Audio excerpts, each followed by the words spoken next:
चाहिए, लापरवाही के साथ हम जीवन नहीं बिताना चाहिए। हमारे बच्चे हो, परिवार के हर सदस्य हैं, ध्यान से देखो।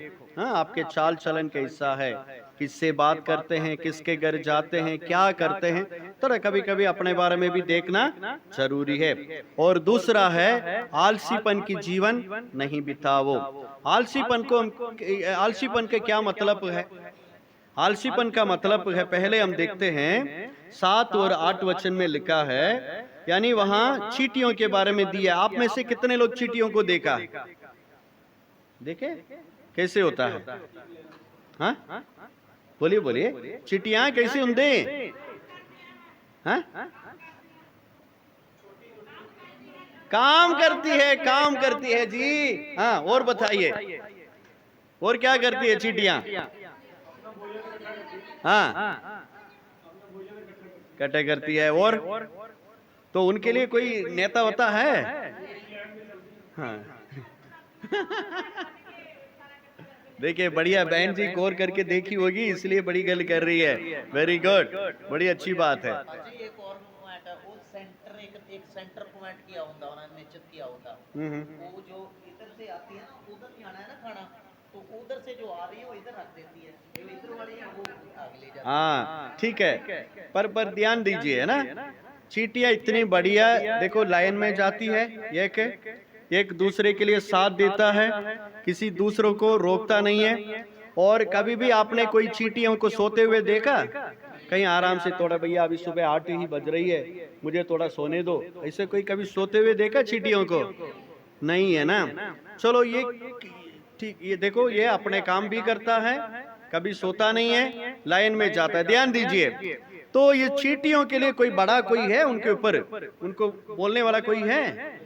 नहीं है। बाइबल में लिखा है, ना तो उनके लिए न्याय है, प्रधानमंत्री है, ना कोई प्रभुता करने वाले हैं। देखो, एक देश को चलाने के लिए, एक समाज को चलाने के लिए 3 लोगों की जरूरत है। थोड़ा ध्यान दीजिए पीछे वाले, हैं? एक देश को, समाज को, परिवार को बेनती करूंगा, सारे आराम नाल चर्च विच बैठ जाओ। तुसी संगति विच आए हो ते कुछ सिख के जाना है। जे तुसी इदां ही घूमदे रहे तो तुहानूं तो कोई फलाव नहीं होना। हालेलुया। पास्टर जी बहुत अच्छे तरीके नाल खुदा दा संदेश सुनाया, तुसी ओहदा आदर करदे होए चंद मिनटां दे विच बैठो, खुदा दे लोगां ने वचन सुनो। चलो ठीक है जी। एक समाज के लिए, एक देश के लिए 3 लोगों की जरूरत है। कौन कौन जरूरत है? एक तो न्यायाधीश की जरूरत है, और दूसरा किसकी जरूरत है? प्रधानमंत्री की जरूरत है। तीसरा किसका जरूरत है? प्रभुता यानी मुख्यमंत्री की जरूरत है। ये तीनों नहीं है तो एक देश को, एक समाज को चला नहीं सकते जी। अभी इस चींटियों के बारे में पवित्र आत्मा के द्वारा लिखी हुई है, इस चींटियों के लिए ना तो न्याय है, ना तो प्रधान है, ना तो प्रभुता करने वाला है, तो भी ये क्या करता है? अपने आप को, अपने काम को क्या करता है? करती रहती है। देखिए, पहली बात, जो बंदे आलसी होते हैं वो कैसे होंगे? वे अपने काम को, अपने आप को नहीं करेंगे। जो आलसी है वे अपने काम को क्या नहीं करेंगे? अपने आप को नहीं करेंगे। ध्यान दीजिए, कोई बहन हो या जवान हो, कोई भी हो, कुछ लोग कैसे होते हैं, उनको कोई ना कोई बोलते रहना पड़ेगा। अभी छोटे बच्चे भी ऐसे होते हैं ना, होमवर्क किया नहीं किया, पढ़ो लिखो, बोलना पड़ता है। कुछ बच्चे ऐसे होते हैं, वो अपने आप को पढ़ेगा, वो अपने आप को, मेरे लिए होमवर्क करना है भैया, मुझे लिखना है भैया, ऐसे करेंगे। और कुछ बहनें ऐसे होते हैं, उनको कोई बोलते रहना पड़ेगा, उठो, खाना बनाओ, झाड़ू लगाओ, बर्तन धो। और कुछ जवान ऐसे होते हैं, उनको मम्मी पापा बोलने पड़ेगा, अरे उठो यार, 8 बज गया, प्रार्थना करो, बाइबल पढ़ो, काम पे जाओ, उठो। वो बोलेगा, मम्मी अभी तो 8 बज रही है, और थोड़ा सोने दो, और थोड़ा सोने दो। ये कौन है जी? ये है आलसी। ये कौन है? आलसी है। उनके लिए कोई पीछे हमेशा रहना पड़ेगा, भैया ये करो, भैया ऐसा ना करो, बोलते रहना पड़ेगा, नहीं तो वो नहीं करेगा। यदि आप भी उसी लाइन में हैं तो आज सुधर जाओ। Hallelujah, hallelujah. यदि आप आलसीपन में हैं, आपके जीवन की गरीबी, दरिद्रता, कंगालपन कभी भी जीवन में से दूर नहीं होना जी। और कैसे होते हैं आलसी लोग, वचन 10 में देखते हैं, लिखा है कुछ और सो लेना, थोड़ी सी नींद, एक और झपकी, थोड़ा और छाती पर हाथ रख के लेटे रहना। देखिए एक नींद के लिए इधर बाइबल में कितने शब्द, अलग अलग शब्द लिखा है। देखिए मैं भी बड़ा आश्चर्य था, क्या क्या लिखा है। कुछ और सो लेना एक हो गया, और दूसरा थोड़ी सी नींद, और तीसरा चपकी, तीसरा यानी चौथा छाती पे हाथ रखे लेटे रहना। वो इतना लिख सकते हैं ना, सोते रहना इसे लिख सकते हैं। क्यों इतना अलग अलग क्यों लिखे हैं जी, क्यों अलग अलग लिखे? यानी इसका मतलब है जो आलसी लोग होते हैं उनको नींद नहीं आएगा तो भी वो पलंग में पड़े रहेगा।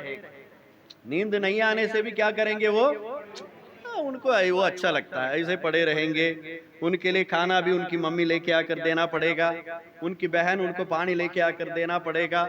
वो साहब वहीं लेटे रहेंगे, टीवी चलना है, एक तरफ मोबाइल चलना है, बिंदास जी। बाहर क्या हो रही है, उनके जीवन में क्या हो रही है, कोई चिंता नहीं है। वो बंदा कौन है? आलसी है, जो हमेशा दिन भर कोई काम नहीं करता, हमेशा घर में पड़े रहता है। वो लड़की हो या लड़का हो, कोई भी हो, वो कौन है जी? वो आलसी है। और तीसरा वो कैसे होते हैं, देखिए मेरे साथ निकालिए नीति वचन 24 उसका 30 और 31। नीति वचन 24 उसका 30 और 31 जी। हाँ कहो था उसका 31 जी। मैं आलसी के खेत के पास से और निर्बुद्धि मनुष्य की दाख की बारी के पास से होकर जाता था, तो क्या देखा कि वहाँ सब कहीं कटीले पेड़ भर गए हैं और वह बिच्छू पौधों से ढक गई है और उसके पत्थर का बड़ा गिर गया है। क्या लिखा है जी? हाँ मैं ऐसे रास्ता में जा रहा था, पंजाबी क्या पढ़। देखा जी प्लीज। ਮੈਂ ਆਲਸੀ ਮਨੁੱਖ ਦੇ ਖੇਤ ਦੇ ਅਤੇ ਨਿਰਬੁੱਧ ਆਦਮੀ ਦੇ ਅੰਗੂਰੀ ਬਾਗ ਦੇ ਨੇੜਿਓਂ ਲੰਘਿਆ ਤਾਂ ਵੇਖੋ ਉੱਥੇ ਸਭ ਕੰਡੇ ਹੀ ਕੰਡੇ ਉੱਗੇ ਪਏ ਸਨ ਅਤੇ ਉਹ ਭਖੜਿਆਂ ਨਾਲ ਢਕਿਆ ਹੋਇਆ ਸੀ ਅਤੇ ਉਹਦੀ ਪੱਕੀ ਕੰਧ ਢੱਠੀ ਪਈ ਸੀ, ਡਿੱਗ ਪਈ ਸੀ। ओके, यही है आलसी है। आलसी कैसे होते हैं, पहले मैंने कहा वो अपने काम को अपने आप को नहीं करेंगे, एक दूसरा क्या नहीं करेंगे, वो कोई काम नहीं करेगा, हमेशा लेटे रहेगा। तीसरा है वो उनके जीवन की कोई भी बात ठीक से नहीं करेगा। वो अपने जीवन की किसी भी बातों को कैसा नहीं करेंगे, ठीक से नहीं करेंगे। समझ रहे मेरी बात? कैसे नहीं करेंगे, यानी काम चलाओ। कैसे करेंगे जी? काम चलाओ के लिए भैया करना है कर दो यार। हाँ उसने रोटी बनाएगा, आधा पका रहेगा आधा कच्चा रहेगा। वो सब्जी बनाएगा, ना उसमें मिर्ची है ना नमक है, कुछ पता नहीं, भैया जैसे बनाए वैसे क्या करो खा लो। इधर क्या लिखा है, बड़ी सुंदर बात है कि वहां सब कहीं कंटीले पेड़ पर भर गए और वो बिच्छू पेड़ों से तक गई है, उसके पत्थर का बाड़ा गिर गया है। यानी देखो ये एक जीवन को दर्शाता है। खेती किसको दर्शाता है? जीवन को दर्शाता है। उस खेती में क्या है, वहां फसल होना चाहिए था ना। दाकरस की खेत में क्या होना चाहिए, अंगूर की पौधा होना चाहिए था, उसका फल लगना चाहिए था, नहीं है, वहां पूरा कांटे हैं। और क्या है, उनकी जो बाड़ा है चारों तरफ जो रखते हैं बाउंड्री वाल है, वो भी क्या हुआ है, टूट के गिर पड़ा है। यानी जो आलसी है उनके घर में देखेंगे हर जगह में गंदगी दिखाई देगा। यहाँ तो बहुत साफ सफाई है। मैं जब भी आता है मैं सिस्टर को देखता हूँ, इतनी बढ़िया वो व्यस्त रहती है, हमेशा कुछ ना कुछ करती रहती है, ये घर बढ़िया रखे। पर किसी के घर को देखो ना, तो उनकी किचन को देखो, उनके बेडरूम को देखो, हर जगह में सामान इधर उधर फैला हुआ है। ये क्यों है? यानी जो आलसी होते हैं ना, वो अपने घर को भी, अपने जीवन को भी, अपने काम को भी सही ढंग से वो नहीं करेंगे। यानी कुछ लोग ऐसे हैं, अभी अचानक किसी पास्ट उनके घर आने के लिए बोलेंगे, जी मैं रास्ता में हूँ, मैं आपके घर आ रहा हूँ, तो वो बोलेंगे, वो बहन जी या कोई भी, पास्टर जी अभी मत आओ, आधा घंटे के बाद आना। उस आधा घंटे में क्या करेंगे, जल्दी जल्दी सारा बोरे वोरे सब उठाकर भैया पास आ रहे सब अंदर डाल दो भाई, नहीं तो घर कैसा रहेगा, गंदा दिखाई देगा ना। ऐसे कई लोग करते हैं। पर मेरे प्रियो, हम हमेशा आलसी नहीं रहना चाहिए। हालेलुया। जो भी काम करें उसको अच्छे से फुर्तीली से करना जरूरी है। यहाँ चींटियों के बारे में क्या देखते हैं, धूप काल में वो क्या करता है, अपने खाना बटोरता है, क्योंकि बारिश में वो काम नहीं कर सकता है कुछ। यानी समय के हिसाब से अभी आप जवान हैं, कमाने की समय है, पढ़ने का समय है ना जी। अभी आप मोबाइल देखते रहोगे, सोते रहोगे, क्या करोगे आगे जाकर, बताओ क्या करोगे जी। मेरे प्रियो, कई जो आलसी लोग होते हैं ना, वो अपने जीवन को बर्बाद कर देते हैं। उस आलसीपन से कैसे आएंगे, उसका एक शब्द बताकर मैं खत्म करूंगा। जो आलसी है वो उससे कैसे आ सकते हैं। आप जो उड़ाऊ पुत्र की जीवन में से इस बातों को आप सीख सकते हैं। जो उड़ाऊ पुत्र के बारे में लिखा है, जब वो आपे में आया, यानी वहां लिखा है वे आपे में आया, मतलब जब वो अपने पिताजी से पैसा को लेकर चले गया, जाने के बाद सारा पैसा उन्होंने बर्बाद कर दिया। जब उन्होंने जो सुअर के लिए जो डालते हैं उसको खाने की परिस्थिति में पहुंच गया, तब उनकी बुद्धि आया, वो समझने लगा भैया मैं कहाँ आकर बैठ गया हूँ। तब जाकर उन्होंने मन फिरा और अपने पापा के घर गया है। मेरे प्रियो, हम ही लोग भी इसी तरह, यदि आप और मैं आलसीपन में हैं, आज समय है उस आलसीपन से क्या करो, बाहर आ जाओ। Hallelujah, hallelujah. क्योंकि जो लोग आलसी होते हैं वो अपने जीवन में कभी भी सफल नहीं हो सकते हैं। उनकी जीवन ऐसे ही कंगालपन में, दरिद्रता में, गरीबी में ऐसे ही रह जाना है। जो भी लोग आज बड़े लोग दिखाई देते हैं, वे सारे लोग परिश्रम करने वाले लोग हैं, मेहनत करने वाले लोग हैं। हालेलुया। कोई भी अपने आप को बड़े नहीं होते हैं, ऑटोमेटिकली अपने आप को कुछ भी नहीं होना है जी। हम अपना काम को करना पड़ेगा, मेहनत करना पड़ेगा, तभी जाकर हम हमारे जीवन में आगे बढ़ सकते हैं। कैसे जीवन नहीं बिताना चाहिए, पहला है लापरवाही के साथ जीवन नहीं बिताओ, दूसरा है आलसी के साथ जीवन नहीं बिताओ, और तीसरा है, जल्दी बताकर मैं समाप्त करूंगा, बिना लक्ष्य के जीवन नहीं जीवो, बिना लक्ष्य के जीवन नहीं बिताओ, बिना लक्ष्य के जीवन नहीं बिताओ। बिना दर्शन तो, हाँ, बिना दर्शन तो जीवन व्यस्त ना करो। ये क्या होता है, लक्ष्य क्या होता है जी? बिना कोई मकसद तो, उद्देश्य तो, साडे जीवन का उद्देश्य होना चाहिए, मकसद होना चाहिए। ओदे करके ना बिना दर्शन तो, कोई बिना उद्देश्य तो जीवन नहीं बिताना। चलिए मेरे साथ निकालिएगा फिलिपियों की पत्री 3 अध्याय, फिलिपियों की पत्री 3 अध्याय, फिलिपियों की पत्री 3 अध्याय उसका 12 और 14।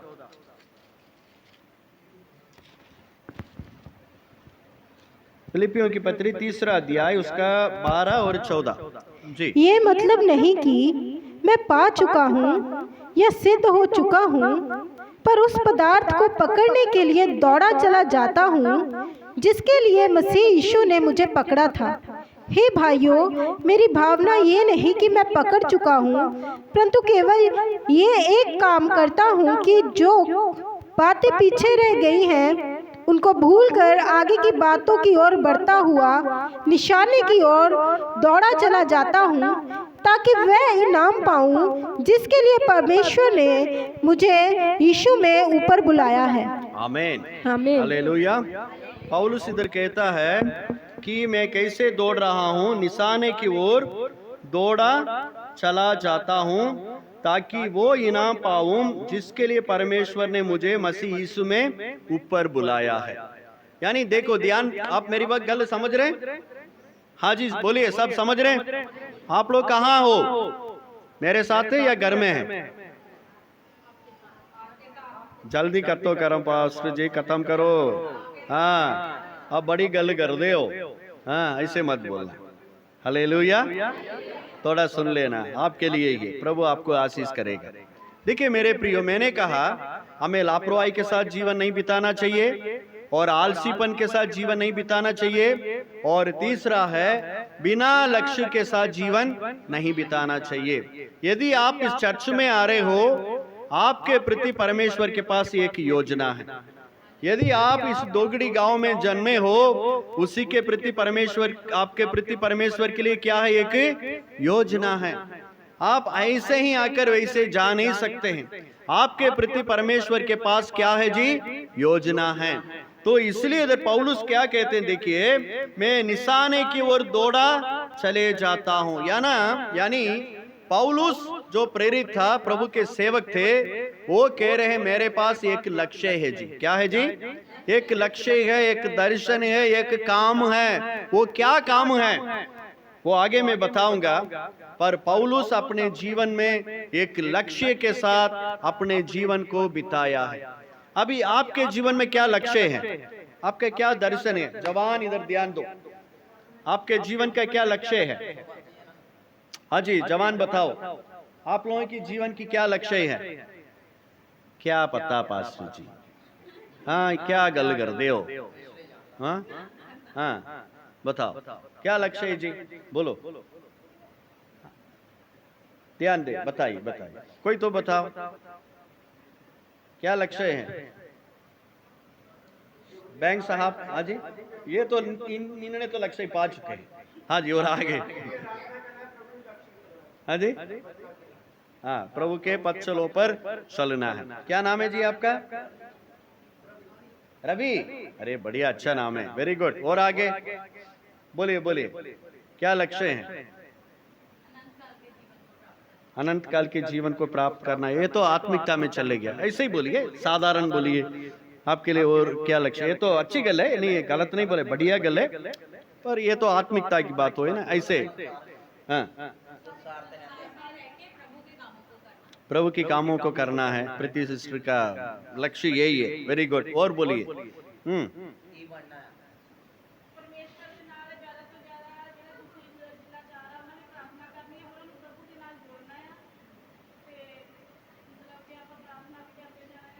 चलो बहुत अच्छा है। इनकी लक्ष्य है कि कई लोगों को प्रभु के पास लेके आना है जी।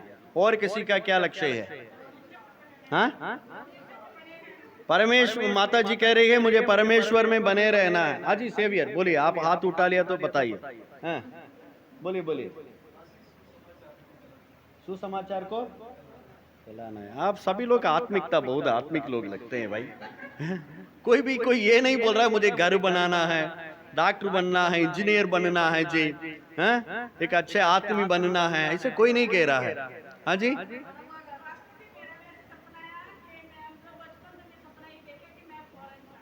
और देखो ये है कनाडा जाने के लक्ष्य हैं।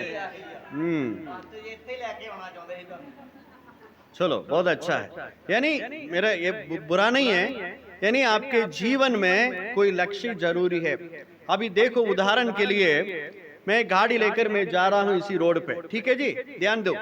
कोई आकर मुझे पूछ रहे हैं भैया कहाँ जा रहे हो, मैं क्या बोलूंगा? मैं बोलूंगा मैं आदमपुर जा रहा हूँ, नहीं तो बोलूंगा मैं कहाँ जा रहा हूँ, मैं होशियारपुर जा रहा हूँ। उसके भी आगे कोई जगह है? होशियारपुर के आगे हिमाचल है। मैं ये बोल सकता मैं कहाँ जा रहा हूँ, मैं हिमाचल जा रहा हूँ। यदि मैं रास्ता में जा रहा हूँ, कोई आकर मुझसे पूछ रहे हैं भैया कहाँ जा रहे हो, पता नहीं है, कहाँ जा रहे हो पता नहीं है सर, मुझे लोग क्या समझेंगे, पागल है तू, हाँ गाड़ी लेकर पेट्रोल खर्च करके रास्ते में जा रहे हो, कहाँ जा रहे तो पता नहीं है, कैसे भाई तू जा रहे हो, पूछेंगे नहीं पूछेंगे? तो मेरे प्रियो, हम जीवन जी रहे हैं तो हमारे पास कुछ लक्ष्य चाहिए।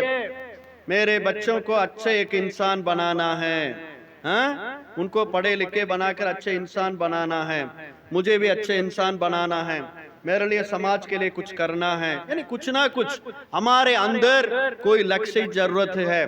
कोई बिना लक्ष्य का आप जीवन जिएंगे तो आपके जीवन में कोई मजा नहीं आना है, बिल्कुल नहीं आना। आपको ऐसे होना चाहिए मुझे कुछ सीखना है, कुछ नया कुछ करना है, कुछ ना कुछ आपके अंदर एक नया, एक इच्छा, एक उमंग जब आपके अंदर होगा तभी ही आप कुछ कर पाएंगे। नहीं तो ना हमारे जीवन ऐसे ही निकल जाना है। आप बोलेंगे मैं तो कल तो 15 साल का था, आज 30 साल के हो गया, कल बोलेंगे 35 साल के हो गया, भैया क्या हासिल किया कुछ पता नहीं।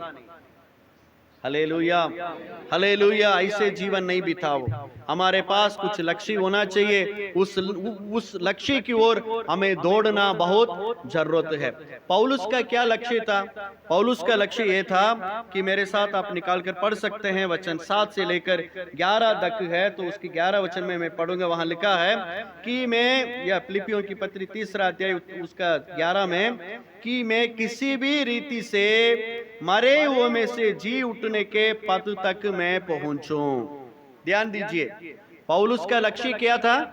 मैं कैसे भी मर के जी उठना है भाई, मुझे और कोई लक्ष्य नहीं है। हालेलुया। पौलुस कह रहा है मुझे प्रभु यीशु को जानना है, समझना है, और प्रभु यीशु में मुझे मरना है, और मरने के बाद मुझे क्या भी होना है? जीवित होकर हमेशा हमेशा मुझे प्रभु के साथ रहना है। तो उस लक्ष्य को पूरा करने के लिए वो क्या उन्होंने किया है? वचन 7 में लिखा है, परंतु जो जो बातें मेरे लाभ की थी उन्हीं को मैंने मसीह के कारण हानि समझ लिया, वरन अपने प्रभु मसीह यीशु की पहचान की उत्तमता के कारण सब बातों को हानि समझता और कूड़ा समझता हूं। यानी आपको एक लक्ष्य को पूरा करना है। जो भी बात आपको जरूरत नहीं है उन बातों को आपको क्या समझना पड़ेगा? कूड़ा समझना पड़ेगा। Hallelujah, hallelujah. अभी ये बेटी चाहती है मैं अच्छे पढ़े लिखकर मैं डॉक्टर बनूं, लक्ष्य अच्छा है, पर उनको क्या करना पड़ेगा? मोबाइल को कूड़ा समझना पड़ेगा, टीवी को कूड़ा समझना पड़ेगा, दोस्तों के साथ जो घूमते हैं उसको कूड़ा समझना पड़ेगा, तभी ना वो आगे बढ़ पाएंगे। भैया मुझे ये सब कुछ करना है, मेरे लक्ष्य को भी पूरा करना है, तो होना नहीं है। हालेलुया।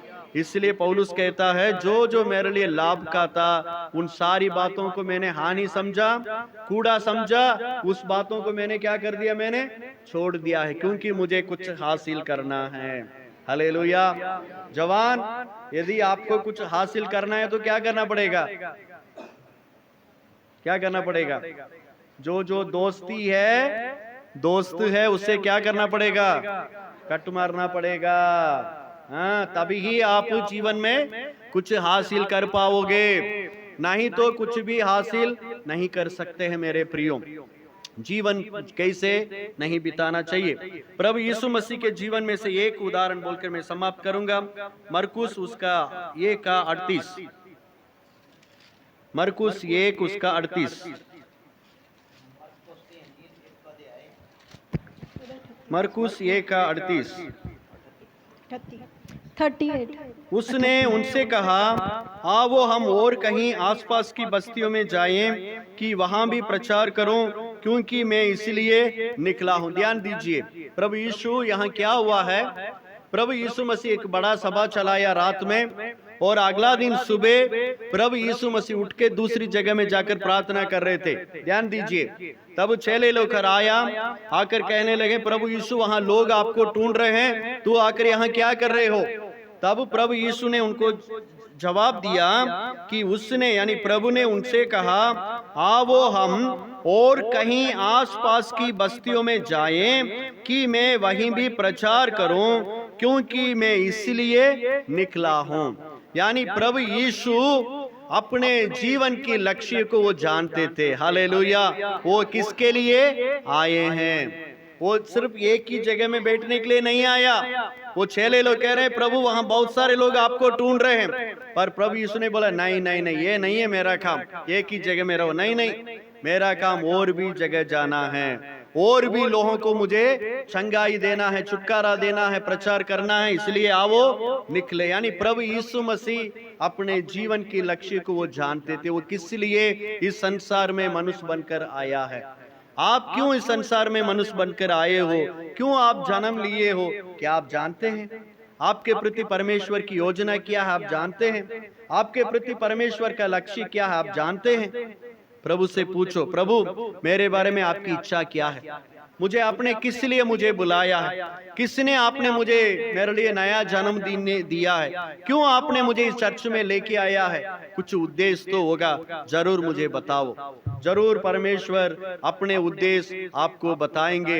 यदि उस उद्देश्य को आप जान लेंगे तो फिर कभी भी आप असफल नहीं रह सकते मेरे भाइयों बहनों। यदि आप एक कामयाब व्यक्ति बनना चाहते हैं, एक कामयाब औरत बनना चाहते हैं, ये 3 बात मन में रखिएगा कैसे जीवन नहीं बिताना चाहिए। पहला है लापरवाही के साथ नहीं रहो, और दूसरा है आलसीपन, और तीसरा है बिना लक्ष्य का रहना। इन तीनों बातों को जीवन में से दूर करो, जरूर आपका जीवन आशीषमय होंगे। आइए प्रार्थना करें। Hallelujah, hallelujah, thank you Lord Jesus. सब खड़े हो जाएंगे, प्रार्थना करें। सब खड़े हो जाएं प्रभु के लिए। ये तन मन धन मेरा मेरे प्रभु यीशु के लिए, अब मैं जीवित नहीं, वो मुझ में जीवित है। ये तन मन धन मेरा मेरे प्रभु यीशु के लिए, अब मैं जीवित नहीं, वो मुझ में जीवित है। यीशु तुझे अर्पण करूं, सब कुछ मेरा अर्पण करूं। यीशु तुझे अर्पण करूं, सब कुछ मेरा अर्पण करूं। ग्रहण कर, स्वीकार कर, मन में मेरे वो तेरा घर। ग्रहण कर, स्वीकार कर, मन में मेरे वो तेरा घर। ये आपा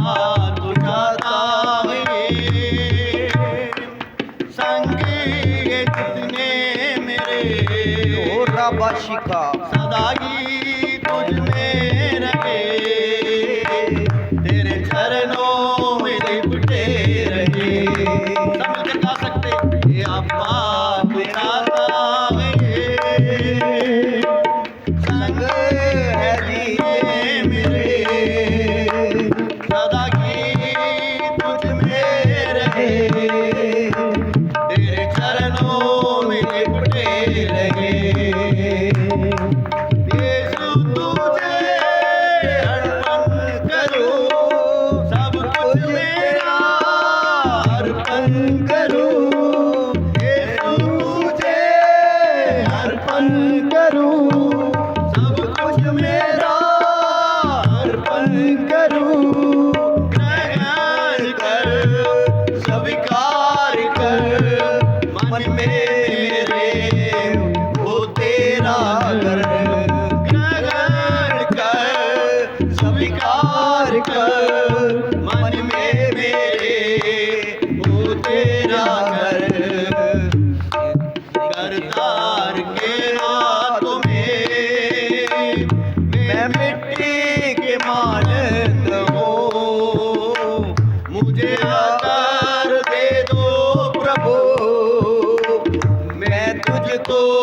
समर्पित रहूं, करतार के हाथों में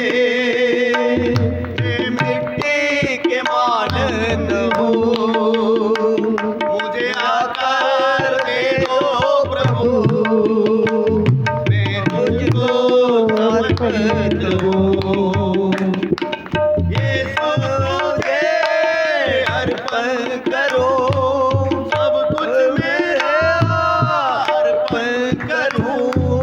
यीशु तुझे अर्पण करो,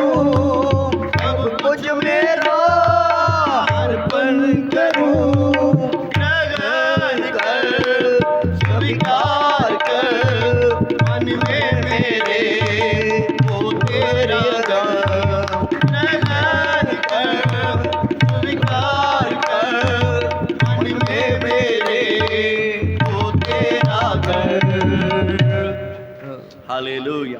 प्रियो सब मेरे पीछे बोलिए, प्रभु परमेश्वर हालेलुया। ये तन मन धन मेरा जो ये सब कुछ प्रभु यीशु आपका है। प्रभु मेरे लिए आप एक नया रूप दो मेरा परमेश्वर, मेरे जीवन को आपकी इच्छा के अनुसार बदलो मेरे खुदावन हालेलुया। मैं लापरवाही के साथ नहीं जीना चाहिए प्रभु, मैं आलसीपन में नहीं रहना चाहिए प्रभु। सब प्रार्थना मुझे करें। आपके लिए दौड़ना है प्रभु, सब मुझे जन आपके लिए प्रार्थना परिश्रम करना है प्रभु। बोलिए प्रार्थना करो। प्रभु से प्रार्थना करिए, प्रभु से बोलिए, प्रभु मैं लक्ष्य के साथ जीवन बिताने की जरूरत है प्रभु। आपने कुछ उद्देश्य के साथ मुझे संसार में लेके आया है प्रभु, मुझे आपकी उद्देश्य को पूरा करने की जरूरत है। हालेलुया। बोलिए बोलिए प्रभु से बोलिए। परमेश्वर कह रहा है चींटियों से सीखो, सीटियों से सीखो। हालेलुया। वो ऐसे ही घर में बैठे नहीं रहता है, वो मेहनत करता है। आप संसार के लिए तो मेहनत करते होंगे, पर प्रभु के लिए आपने क्या मेहनत किया है? आप परमेश्वर के लिए आपने क्या किया है? आपने परमेश्वर के लिए कितने रूहों को आपने बचाया है? आज अपने आप को जांच कर देखो। हालेलुया। अपने जीवन को परमेश्वर के हाथों में सौंपो।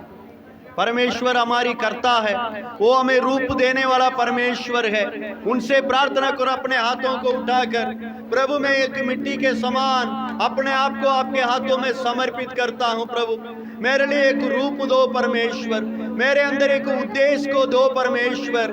मैं ऐसे ही जीवन ना बिताऊं प्रभु, जो मेरे बारे में जो आपकी योजना है प्रभु, उसे मेरे लिए प्रकट करो मेरा परमेश्वर। जो मैंने इस संसार में जन्म लिया, मनुष्य बनकर आया, इसके लिए आपके पास एक योजना है मेरा परमेश्वर। उस योजना को मैं पूरा करूं मेरे पिता। हालेलुया। सब बोलिए प्रभु से हाथ उठाकर प्रार्थना करो आज इस वेले। हालेलुया। प्रभु मेरे जीवन के आलसीपन को दूर करो प्रभु, जो प्रभु नींद की आत्मा है मेरे जीवन में से निकल जाए प्रभु। प्रार्थना करो प्रभु से। हालेलुया। जो इधर उधर घूमना है, लोगों को देखना है, मनोरंजन में मजा लेना है, इन बातों से आज बाहर आए। हालेलुया। उस प्रबल